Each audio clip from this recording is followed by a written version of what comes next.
Okay, then. So, welcome everyone. I hope you've enjoyed today. I know that I have. It's been a really full day, and we've got one more session after this. So, please join us for that if you can. But right now, I want to introduce Super Mums and Mums on Cloud Nine, and of course, then the lovely Ruth. So, just an introduction. You will know that it's Self-Care Week this week, the National Self-Care Week. And we can't wait to be helping you to gain an extra 10 hours back per week by doing some tips and tricks that we're going to tell you along the way. We will be hosting this one-day event, which is nearly over. As I say, it's been a great day. But then it's going to be followed by a 90-day journey. And that journey is going to be to help mums and others, of course, to embrace self-care, balance, and harness the power of AI for home life, for work life, and for happiness. So I hope that you're going to join us on this journey on the bus, as I always say, to become an AI productivity queen. So at Mums on Cloud Nine, you will know that we are hosted by Super Mums. There is myself, there is Heather Black, and Kelly Jace Halls. I couldn't even say her name then. And we are on a mission to make sure that we can get you the help and the career for the life that you love. So we're supporting you to flourish in your well-being, to work on your mental health, and to feel empowered in your career. And that's really important to all of us, which is why we do the podcast. The focus of the summit is to empower you across a range of topics and also look at how to leverage AI to save you, as I said already, up to 10 hours per week. And you know, this is such a great topic, and now is the perfect time. So you can be exploring, as I said, you can come on the bus with us and find out about ChatGPT, how you can set up your own clone, which we did, and we're going to be sharing a PDF with you next week. So without further ado, I'm just going to introduce the lovely Ruth Kudzi, who is the founder of Optimus Coaching. She is a master coach, a mentor, and a best-selling author. So I'm very proud to be with her today. She's also a podcaster and a speaker. And with over 10,000 coaching hours under her belt, she is seen as one of the UK's leading coaches. So I'm going to stop talking now, and over to you, Ruth. Thank you. Thank you. I mean, I must admit, I love this idea that we can get 10 hours back because actually, I've got two kids. So I've got she's not 7. I've got a 9-year-old and an 11-year-old, but obviously I still think I'm 2 years behind. And I think that management of our career, our home life, maybe other things that are going on it is a lot, and it feels like a lot even more now. I know you have people from all over the world, but if people are in the UK this week, it has just switched, hasn't it, completely weather-wise. And I know that we love to talk about the weather in the UK, but there's been a lot of research into the impact of the weather on our well-being, and we know there's things like SAD, which is obviously seasonal affective disorder, which is obviously a disorder, but actually for many of us we feel that well-being dip at this time of year. So Lyn, Self-Care Week was a great week, but I think in the calendar, it's appeasing all of us in the UK and probably in the northern part of the US as well. So I am a psychologist. I'm a coaching psychologist, and I use a lot of positive psychology in my work. I've got about 30 years experience in that field, and I'm going to be doing my doctorate starting next year. So that's a bit of self-care for me, because I'm going to be talking today a little bit about how we can use self-coaching. I don't know where a copy is. I should have had it open, shouldn't I? I wrote a book called How to Feel Better that was very much around this kind of self-coaching approach to actually feel a bit better and to thrive. And I'm going to start with feeling a bit better. So it's really easy for us to think, oh my gosh, that's way out of my reach, especially if we are feeling like we've got a lot on our plates. Maybe we're juggling all these different balls. And actually, we are usually the last person on our list. So I'd love you to give me a word in the chat box that you would like to be feeling as you're going into next week. So a word that would sum up feeling a bit better than where you are now, but not necessarily, we don't have to go to thriving, we don't have to go to the top, but just a word that would really resonate. Positive, lighter, confident. Because what I'm going to get you to do is really think about your word and what that embodies. So, okay, so if I'm feeling, I'm going to go lighter, Safa. If I'm feeling lighter, what do I notice about what I'm thinking? So what do I notice? We have these things that go around called negative automatic thoughts, or NATs. And many of us, our NATs are not very kind. We might call it our inner critic as well. But actually thinking about, okay, so let's move away from the NATs. Let's think about our PATs, our positive automatic thoughts, or actually how we can start to cultivate them. So if I'm lighter, what am I thinking? What am I noticing about my thoughts? And then we can go into, well, what am I feeling? Right? And what am I noticing emotionally? And what am I feeling in my body? So I want you just to take a couple of minutes just to write down what this word will look like when you're embodying it. So that thinking, feeling, the sensing in your body. I'll just get you to do that bit for me.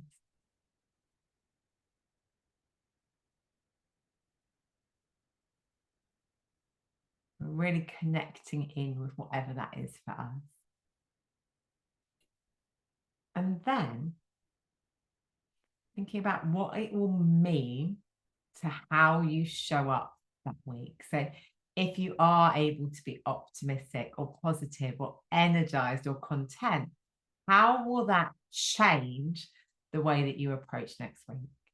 Because one of the things about positive psychology is that we don't just suddenly take off our glasses. I mean, if I take off my glasses, I can't see. We don't suddenly just take off our glasses, put on some new ones, and then suddenly the world is beautiful when before it was a bit of a mess.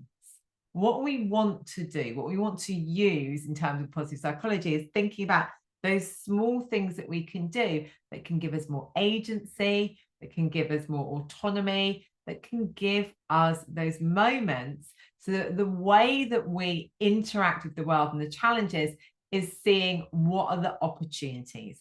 Doesn't mean when something bad happens, we don't get angry, we don't get anxious, doesn't mean that we suddenly, everything gets, suddenly changes amazingly, but actually it's these small compound things.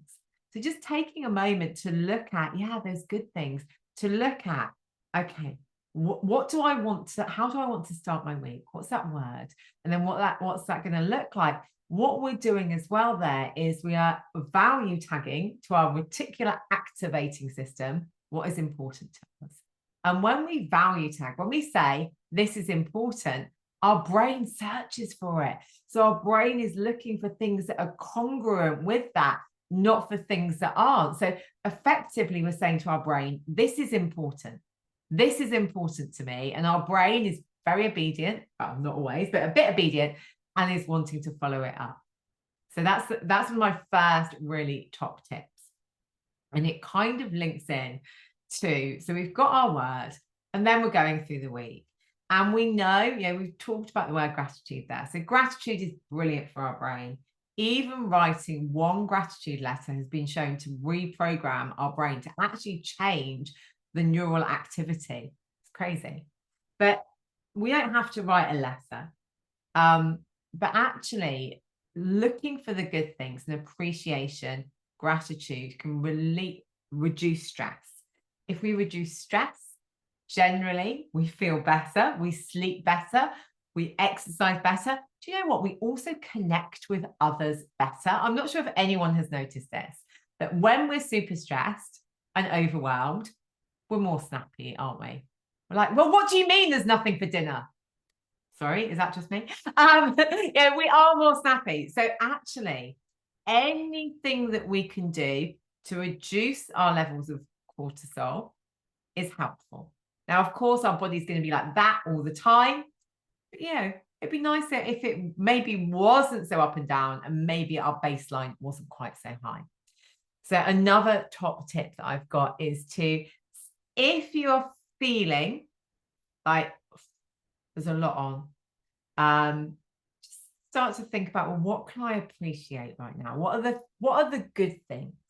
And there's a guy called Martin Seligman. He's basically the person who started, labeling it anyway as positive psychology. And he talks about finding 3 good things. So I would love you. We're Thursday, aren't we? I would love you to share 3 good things in the chat box that have happened to you this week. I actually went to Birmingham. I'm not sure if going to Birmingham was a good thing, but I did a talk in front of about 200 people talking about this in Birmingham on Monday. So that was one of my good things. My second good thing is I've got a really cool new person who's starting in my business that I'm really excited about. And my third good thing is that I managed to have a 2-hour walk this morning. I usually have a 1-hour walk, a 2-hour walk this morning with my husband. And I just feel amazing having those. So I'm very, very committed to my morning walks. So today's summit, AI training, built a clone. I mean, but these things might be massive, but it might be actually my 3 good things were I've got a good night's sleep. I found, actually, I guess today, I found some chocolate from when we were last in Ghana, which is like a year ago, in my house that was not eaten. I mean, amazing. I tried to hide it from everyone else. I must admit it's now gone. It doesn't need to be massive things. So another great reset is 3 good things. But we're also going to be thinking about self-care. So we've talked about like gratitude, words, appreciation, 3 good things. Oh, winterizing plants. I love the sound of that. You probably need to come over to my house, Dawn, because mine just look a bit, maybe they need to be winterized. So then we can be thinking about these things called glimmers. Okay, so the positive psychology world love this. So glimmers are those small moments that we can have in our day where we feel peace, joy, or contentment. They don't need to be macro. And I think sometimes, oh my gosh, they're 13, Claire. Wow. So custom GTP, spend some time focusing on business. So again, if we're thinking about self-care, sometimes we can think, oh, it's a long time. And we know on things like Instagram, self-care seems to be going to a spa, which honestly, we probably all love, don't we? I think most people, give me an S if you love a spa. Most of us love a spa. Or, bubble baths, which most people seem to be on the fence about bubble baths, don't they? Some people love them. I love them. Some people hate them. But we talked about all of these things. Now, I remember many years ago, I was in a mastermind and everyone, or a group program or whatever. I was in some kind of program. And people were talking about self-care. And self-care always came out as something expensive. Now, if we've got Christmas coming up, if we've got loads of things going on, sometimes, again, that's an excuse for not doing things because we say, well, we don't really have the money for that. Yeah. So we don't really have the money for that. So let's do it in the new year, or let's do it at a different time. So my response to that is, what about doing something that doesn't cost any money? Yeah. Walking outside doesn't cost any money. Okay, making a cup of tea, we have to pay for the tea bag, right? But it's not going to break the bank. Even going out for a coffee, again, we're not having to spend hundreds and hundreds of pounds, because in a way, especially if we're worried about money, that defeats the object. And that means that we're creating even more stress and discomfort. So I want you to think about the glimmers that you can find, those really small things that you can find, making someone smile. Did you know that when you say hello to somebody and make them smile, you get more dopamine from them smiling than they do from them smiling. So we actually get more psychological benefit from being kind to others than from they do from the kindness. So it's not, it's like being kind and nice is not selfish. It's actually the opposite. Like, so, you know, where I live, I think it's slightly changed. But when we moved into this house about 3.5 years ago, we definitely brought the kind of the average age of the street down by about 20 years. So most people on my street are around every day. So, you know, stopping and speaking to them, actually learning from them. You know, sometimes I look at their relationships and I see people and they've been together for so long and you think, wow, like there's so much that we can learn there, isn't there? You know, speaking to someone who every single time, even though I've spoken to him every day for the last 3.5 years, asks me my husband's name. And then when I see him again, he's like, what's he called again? Not sure why. He remembers my name, but doesn't remember his name. But yeah, again, tiny, tiny little things. You know, so again, I want you to think about those glimmers. I want you to think about those small things that you can sprinkle through your week that make you feel peace, calm, joy, or happiness. So just thinking about that sprinkling, because if we are able to change the diet in our brain from our gnats, our negative automatic thoughts, and our, I always say our unhelpful emotions. If, you know, they're not always unhelpful, but they're unhelpful if we have too many of them. If we're able to have more of a balance of positive emotions. So if we're thinking, we're probably programmed to have like 30% positive emotions. If we can increase that to 33%, guess what? Our well-being goes up. And the way that we can do this is by those glimmers, by that appreciation, by actually being intentional about those things. Yeah, our favorite song. Who remembers in COVID? Who did kitchen discos in COVID? Like that was one of my kind of top COVID memories, was the kitchen discos. And like we do them a little bit now, but I'm like, whenever we have like a dance together, I'm like, why don't we do this every day? And actually my daughter had, my 9-year-old, who's 9, not 7, my 9-year-old had her friend over yesterday. And honestly, all I heard was giggling. From 4 o'clock to 7 o'clock, all I could hear was giggling. And her dad was like, how was she? I was like, she's amazing. I said, I don't know what they were doing or what they were saying, but those two are absolutely platonic. They giggling, they're happy. And I thought, gosh, I said to him, we all need this. And he was like, yeah, we do all need this. So I would be also thinking about with those glimmers, what are those things that actually give you those belly laughs? And maybe it's watching something. Maybe it's one of your friends. Maybe it is like finding... I was at the gym the other day and there's this man who looked very, very serious. And he was on the machine next to me. And he was watching this. It was the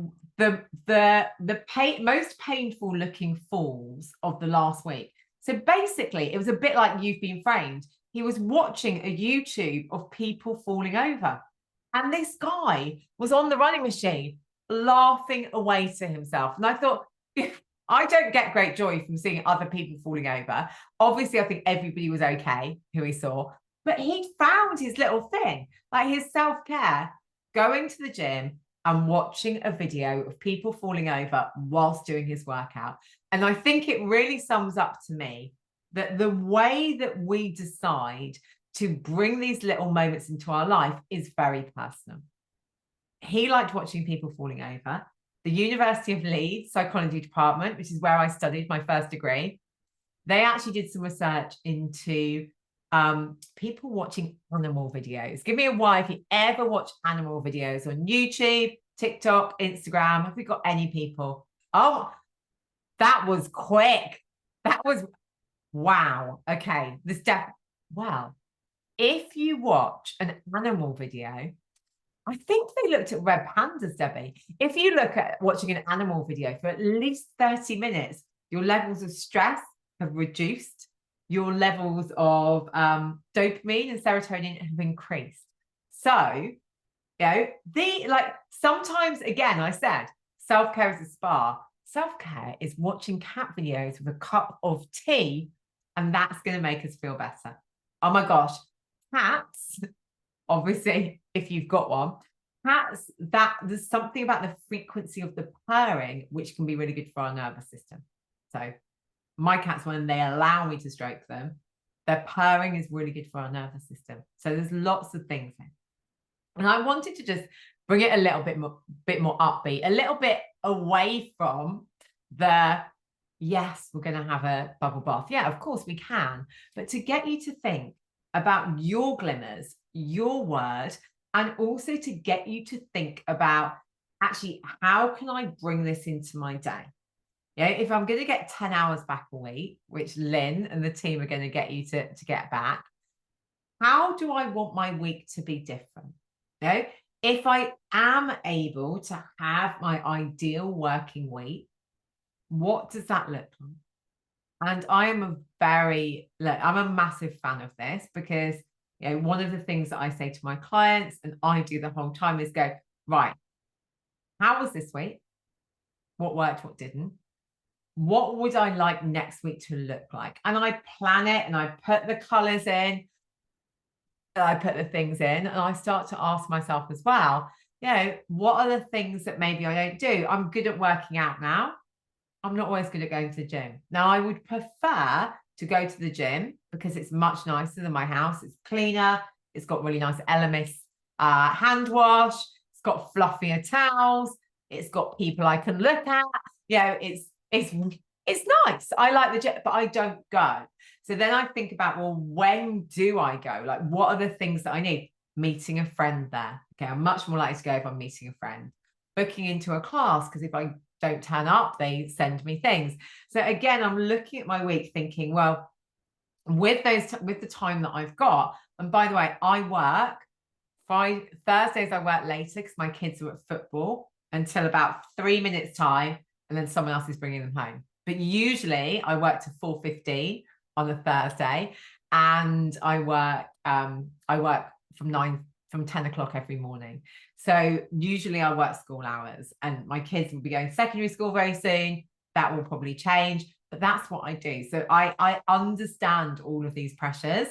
And so definitely I'm not able to go to the gym every single day. I'm not able to go to the spa every day. However much I romanticize that I'd like to, who knows if I ever would. But I am able to do those little things. I'm able to go for a walk. I'm able to maybe do like a 5-10 minute weights workout. I'm able to do the small things. So really what I wanted you to kind of come away with, and Lyn said, talk for about half an hour, so I'm nearly there, is your word, your connection to that word, those glimmers, gratitude, appreciation, and starting small.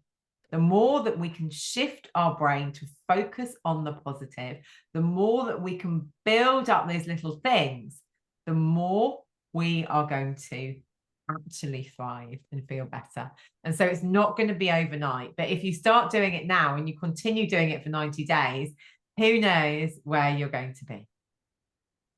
Love that. Really love that. And I think, when you say it's not, I mean, you didn't actually say that, but it's the way that I took it. It's not about what you say, it's how you make someone feel. I think that's really important. And I think it's, it's great to have these positive energy chats, amongst us. So has anyone got any questions for Ruth?